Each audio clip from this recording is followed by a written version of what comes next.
દ્વારકેશ પ્રાકૃતિક ફાર્મ આપણું હાર્દિક સ્વાગત કરે છે ખેડૂત મિત્રો। આપણે ફરી પાછા આજ એક બીજો વિડીયો લઈ આપણા સુધી કંઈક ને કંઈક નવી જાણકારી આપવા હું નાનો એવો પ્રયત્ન કરું છું। જે આપ જોઈ જ રહ્યા છો તે ડુંગળીની તૈયારી થઈ રહી છે। તો જે ઓર્ગેનિક જામ કરીને જે ખાતર આવે છે જે આપ જુઓ છો તે રેતી હારે ભેળવી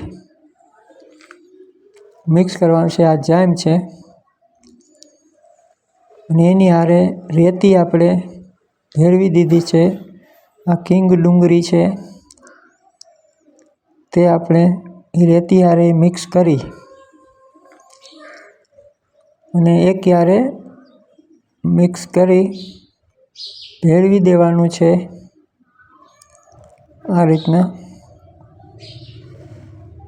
રેતી ખાતર અને ડુંગળી ત્રણેય મિક્સ કરી એક સરખો પાલો કરવાનો છે।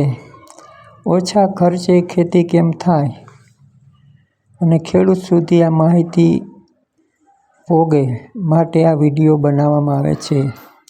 જે ખેડૂત ભાઈઓ પ્રાકૃતિક ખેતી કરતા હશે એને ખ્યાલ છે 2-3 વર્ષ થોડીક તકલીફ પડે પણ પછી જમીન સક્ષમ થાય છે।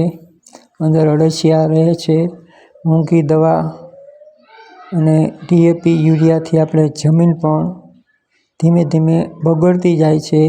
માટે થોડુંક આવું દેશી પદ્ધતિથી ખેતી કરીએ તો જમીન ભરભરી સક્ષમ થાય છે।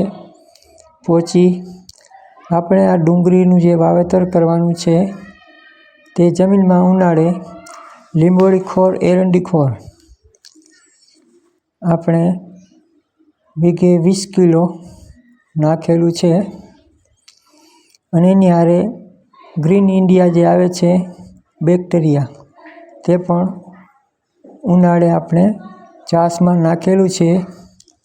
ત્યાર પછી એમાં કોઈ પણ જાતનું ખાતર કે કંઈ નાખેલું નથી અને હવે આપણે ડુંગળી મિક્સ થઈ ગઈ છે તો ટ્રેક્ટર દ્વારા ઓરણીમાં નાખી પછી વાવેતર કરવાનું છે।